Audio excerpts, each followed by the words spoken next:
Hello and welcome to the 32nd episode of From Impossible to Inevitable. I am your host, Megan Bauer. Thank you so much for joining me and pushing play today. Thank you so much for your love and support and your kindness. I appreciate it more than I can say. If you are tuning in on a podcast app, please know that there is a YouTube version.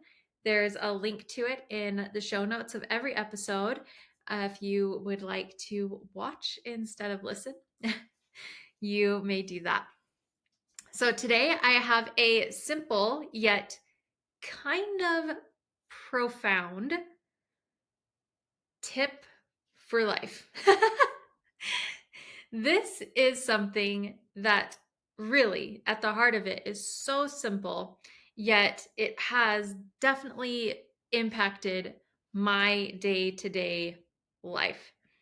And here it is. Are you ready? Timers. I live by timers. I love timers. I live by them in a great way. I use timers in all sorts of ways. I first started using timers because it really helped little Miss B when she was little. Whenever we had to go somewhere, or whenever we had to leave somewhere, or whenever it was almost time to be done playing, or almost time to eat, or almost time to get in the bath, or almost time for her friends to leave, or whatever, I learned real quickly, whatever, it took me forever to learn this.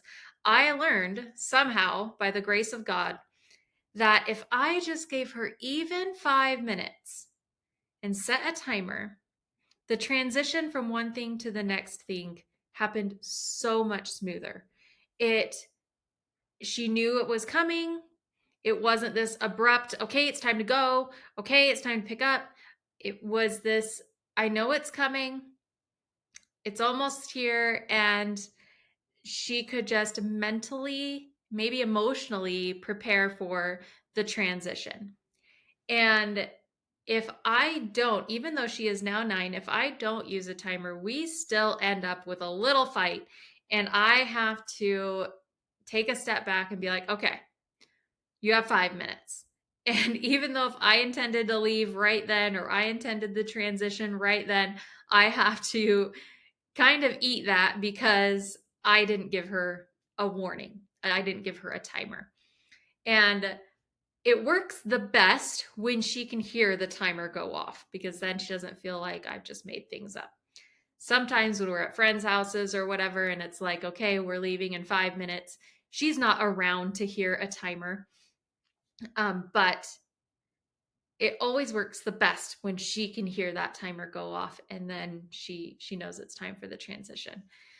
So using that in my life, I have found with things that I really want to do or things that I don't want to do, setting a timer for myself helps me with that transition. So let's look at it from a space of something I don't want to do. So if I don't want to do something, I'll be like, okay, I am going to clean the kitchen for 20 minutes. And after that 20 minutes, I'm going to evaluate the state of the kitchen. And maybe I'll decide I'm done. And maybe I'll decide that I'm going to take a little breather, maybe step outside, maybe play a game on my phone, and then I'll do another 10 or 15 or 20 minutes or whatever I decide is necessary, and I'll move forward that way. Because then it feels like, okay, I'm not going to be doing this forever. I can do this for 20 minutes. 20 minutes goes by so fast. So I'm just going to get in there and do it. And when this 20 minutes is up, I've got something to look forward to. I've got something that I get to reward myself with, and maybe I'll just be done. And sometimes, here's the delightful thing, when it's something like cleaning the kitchen or the bathrooms or whatever, it's something I don't want to do. If I decide I am in it for 20 minutes, sometimes things get a little bit cleaner or a little bit more done than they would have if I just went in and tried to do it without a timer. Because then I feel like I am using every corner of this space I've given myself. Not only am I cleaning the counters, but I'm going to clean the walls or the backsplash too, because I've got 20 minutes that this container that I have chosen that I am just going to maximize and make the most of. So sometimes I get that result, which always feels way better because it's like, well, not only did I do that, but I also did that. And then I just feel amazing, right? And then here's the thing, when the timer goes off, whatever agreement you've made with yourself, whether you're just going to dink on your phone for a little bit, for 5 minutes, set another timer, or whether you're going to step outside or whatever it is, you give yourself that. And then if you need to reevaluate, if you need more time for that unsavory task, then you start back at it. You set another timer and you go into it again, knowing that you will be done and you'll get the reward you want, which will be having a clean kitchen or having that task done, which we've talked about. I don't remember what episode it was. I think it might have been episode 24, but it's titled What Will Feel Good to Have Done. And this is really when you're looking at a task you don't want to do, you're taking it from that mindset. What will feel good to have done? And I can work on that for 20 minutes. I can make progress on that for 20 minutes, or at least 20 minutes at a time. And then here we go with something that you want to do.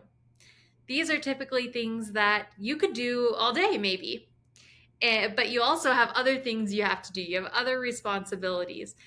And so even though you could spend all the time on it, you set yourself a timer so that you can indulge in that thing you want to do and know that you are going to get to your other things that you need to do or have to do or will feel really good to have done after that. So you don't feel like, oh, I'm kind of sloughing because I'm just kind of playing. I'm not doing the thing that I want to do, or I'm not doing the thing that I need to do. I'm just doing the thing that I want to do. And sometimes you can use these little pockets of time to fill your day with delight. And you can use it to really maximize your time. Just this morning, I had to take B to the eye doctor. However, I had 10 minutes before the girls really needed to start getting ready so that we could get ready and get in the car and go. I had 10 minutes. So it's like, okay, I'm going to set this 10-minute timer. Then I'm not going to worry about it because I've already decided 10 minutes is what I have. And I'm going to go outside and I'm going to pull some weeds and enjoy the sunshine. And I could do that without worrying because I had my timer set. And I got some sunshine. I got 10 minutes of sunshine and I got 10 minutes of pulling some weeds that I wanted to pull. And that put in a little pocket of delight into my morning instead of being like, okay, well, we've got 10 minutes, but I don't really want to start working because it's only 10 minutes and I won't have enough time to do this. And it's not really enough time to get into that headspace. And it's, this, that, or the other. Instead, I just made it a little pocket of delight and I enjoyed those 10 minutes. And when the 10 minutes were up, I turned off my timer. I came in, we got the girls ready, we got in the car, blah, blah, blah. And everything was great.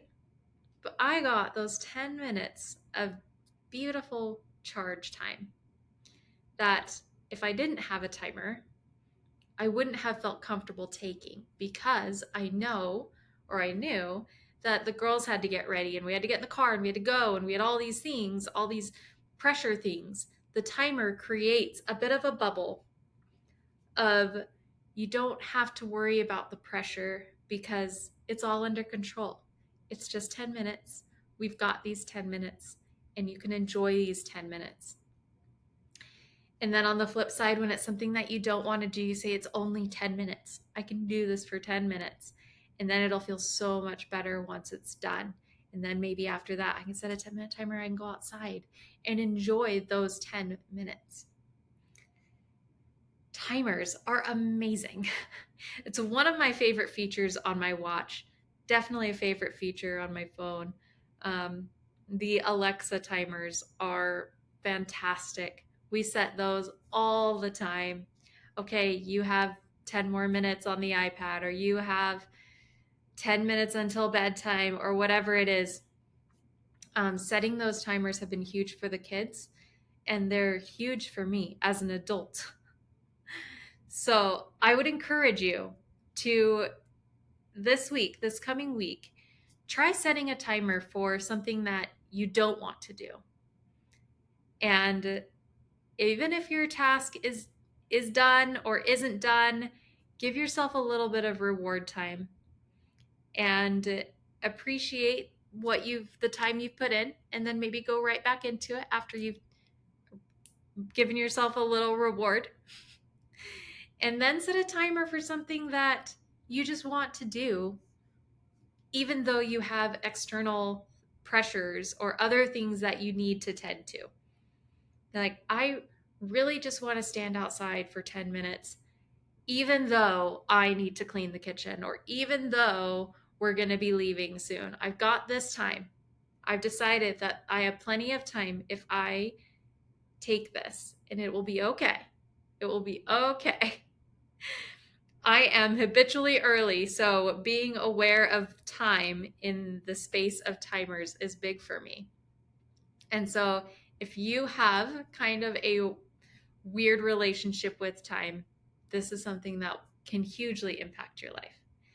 Give it a try, see how you feel, see if the timers allows you to let go of feeling like you need to be on top of what time it is. Because if you look at your watch and you're like, okay, it's 11:20, 10 minutes from now it'll be 11:30, you can let go of trying to hold on to being aware of that passing time, because your timer has your back. So there you go. Timers, they're amazing. They're underutilized, I think. And I hope that maybe that'll make a difference to you. Maybe it won't, and that's okay. But maybe it will, and that will be great. Okay, thank you again for joining me today on this super simple yet maybe profound episode. I appreciate you and your support, and I hope you have a beautiful day. Goodbye for now.